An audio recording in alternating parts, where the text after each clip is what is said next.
bagaimana caranya sumber daya alam yang ada di Siak ini benar-benar dikelola oleh orang Siak sendiri, gitu ya, oleh orang Siak. Termasuk yang kedua misalnya benteng terakhir orang-orang Riau bernapas, gitu ya, di Siak, di Riau ini salah satunya dari hutan alam yang masih ada di Siak. Salah satunya misal Taman Nasional Zamrud. Kalau kita lihat kan, Taman Nasional Zamrud itu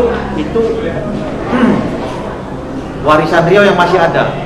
Gambut alaminya masih ada, hutan alamnya masih ada, kehidupan masyarakatnya yang bergantung dengan sungai juga masih ada, gitu ya. Keanekaragaman hayati masih ada di 11 kabupaten kota, 12 kabupaten kota, kecuali selain Siak, yang lain itu sudah mulai hancur-hancuran. Nah sekarang tinggal Siak, gitu ya. Nah yang ketiga juga Perda Siak ini bukan hanya untuk Siak. Kalau dia jadi perda, maka kalau dia jadi perda dan ini diimplementasikan, gitu ya, ini juga untuk orang-orang di dunia sana bernapas. Karena ini memang masih draft awal, gitu ya, minta pengkayaan, gitu, pengkayaan. Dan tentu garis besar ataupun materi yang paling banyak itu juga mengadopsi dari peraturan bupati dan juga roadmap yang sudah kita susun bersama-sama dulu. Jadi itu yang memang harapannya di-upgrade menjadi perda. Nah, mungkin ini sambil baca, sebenarnya materinya udah ada semua ya. Sekarang akademik itu ada 6 bab ya, kalau secara outline-nya. Ada pendahuluan, kemudian ada kajian teoritis dan praktek empiris,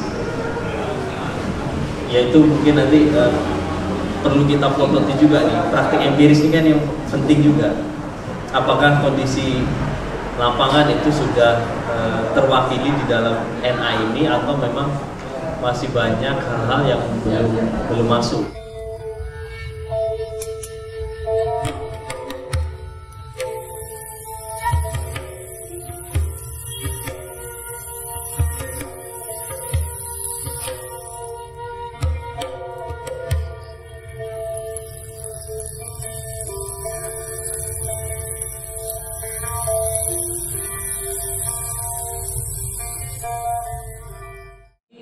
Intinya kita ingin mengembalikan lagi Siak ini seperti dahulunya. Sebagaimana yang kita tahu kejayaan Siak itu dari dulu sudah diketahui oleh kita semua. Jadi apabila ini nanti diperdakan, tentu kita yang punya, kami dari masyarakat memberi masukan titik-titik mana yang apa maksudnya gitu.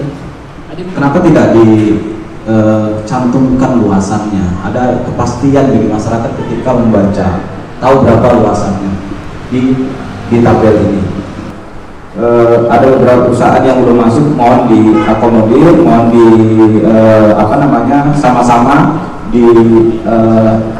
diverifikasi kembali perusahaan-perusahaan yang ada di Kabupaten Siak. Ini kan menyangkut dengan semangat Kabupaten itu sendiri, dan berapa sih sebetulnya luasan dari setiap HGU yang dikasih atau HTI yang diberikan oleh setiap perusahaan yang memegang izin. Mengharap kepada kawan-kawan jika hari nanti jika perda ini disahkan, tolong cantumkan di situ kanal. Karena kalau kita lihat di sini ada 20 HGU dan 16 IU PHK yang ada di Kabupaten Siak. Seluruh wilayah kerja mereka itu semuanya diracik oleh kanal. Sementara tidak ada undang-undang kita di Indonesia ini itu yang khusus membahas tentang kanal. Das tentunya itu adalah daerah aliran sungai. Sementara kanal tidak masuk dalam das. Jadi itu tidak ada pembahasan sama sekali tentang kanal. Jadi tadi pagi kita mendapat kiriman dari kawan-kawan di unsur bahwasanya puluhan hektar lahan kebun kebun nanas mereka terancam gagal panen karena terendam air luapan kanal dari Arabadi. Nah ini tentunya saya harap menjadi buah pikir kita semua. Karena apa? Memang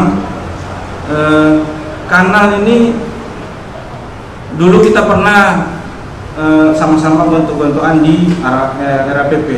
Karena dia gali kanal walaupun itu bukan katanya bukan kanal baru tapi kanal yang sudah ada. Nah ini menjadi catatan pentingnya di Perda ini nanti di Perda Siak Hijau ini, kayak mana kita membunyikan kanal itu satu hal yang khusus, karena mengingat dari 20 HGU dan 16 UPHK itu semuanya diracik kanal, tidak ada yang tidak berkanal. Nah entah nantinya di dalam Perda sendiri atau entah nantinya di dalam lampiran, kita mohon nanti juga sama-sama kita bahas atau sama-sama kita ajukan ke pemerintah dan DPRD itu bagaimana tentang kanal. Di bagian terakhir dalam dokumen ini saya lihat ada indikator tertulis di pasal 27 ya kalau tidak salah. Ya. Nah, halaman 50. kalau udah baca indikator ini tolak ukur. Apakah memang ini yang diharapkan poin-poinnya? Nah, barangkali ini tadi kata si Okto sudah berkonsultasi dengan beberapa ahli. Mudah-mudahan benar. Tapi jangan kita sempat kecolongan dengan indikator yang sudah kita buat. Justru kita akan lari daripada apa yang diharapkan dari sebuah perda. Mungkin itu aja. Saya ingin kaitkan dalam kasus Karhutla misalnya, dalam putusan hakim itu kan selalu menyinggung bahwa tidak adanya peran pemerintah dalam mengevaluasi dan monitoring pekerjaan-pekerjaan perusahaan atau kegiatan perusahaan dalam mengelola lahan, terutama perkebunan sawit misalnya kayak evaluasi sarpras gitu ya, kemudian evaluasi kegiatan-kegiatan perkebunan lainnya. Nah, bagaimana nanti hal itu ditekankan di dalam Perda Kabupaten? Dalam Perda ini berkaitan dengan izin usaha perkebunan atau kehutanan yang hari ini dimiliki oleh perusahaan-perusahaan yang ada di Kabupaten Siak. Jadi untuk diketahui bahwasanya Siak ini boleh dikatakan ribuan hektar area yang ada di Kabupaten Siak itu dikuasai oleh perusahaan-perusahaan, dan ternyata izin yang diberikan ini tidak semuanya dijalankan dengan baik. Ada beberapa perusahaan yang mereka mengantongi izin tapi lahannya dibiarkan begitu saja. Ribuan hektar lahan terlantar dan itu dibiarkan berpuluh tahun. Itu kami temukan ada data-data perusahaan yang mereka secara legalitas formalnya mereka menguasai lahan itu, tapi diterlantarkan. Nah, saya melihat di sini ada ruang bisa kita melalui Perda Kabupaten Siak Hijau ini untuk sedikit mengatur atau memberikan kewenangan melalui perda ini, bagaimana caranya mungkin kawan-kawan kita lain nanti yang lebih mendalam lagi mengaturnya dengan bahasa hukumnya. Kita ingin ini lahan yang tidak yang diterlantarkan yang saya katakan tadi itu, kalau bisa diatur perda ini memberikan kewenangan kepada pemerintah untuk mengevaluasi. Karena kan ada di sini termasuk misalnya di pasal, mungkin ada juga yang mirip-mirip kali, tidak perlu dibuat panjang tapi disatukan aja. Misalnya di pasal 27B sama 27C itu kan hampir sama ya, hampir mirip lah itu substansinya. Kemudian mungkin itu bisa digabung jadi satu aja. Kemudian yang di bab 4 itu larangan pembinaan dan pengendalian, di pasal 29 itu disebutkan bahwa setiap orang dilarang melakukan aktivitas yang dapat mengakibatkan bencana ekologis. Nah, bencana ekologis ini sepertinya terlalu luas ya ininya, cakupannya, maunya yang seperti apa, bencana ekologis seperti apa.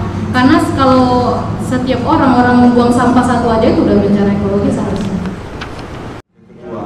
Jadi dari hasil hari ini kita rangkum dulu, nantinya akan kita pertemuan dulu sama teman-teman sehari, lalu besoknya baru berjumpa DPRD atau nanti mekanismenya bagaimana akan kita undang teman-teman selanjutnya. Tapi untuk kegiatan hari ini kami mengucapkan terima kasih. Dengan COVID kita masih sibuk berdiskusi untuk perubahan lingkungan di Siak yang lebih baik. Saya akhiri. Assalamualaikum warahmatullahi wabarakatuh.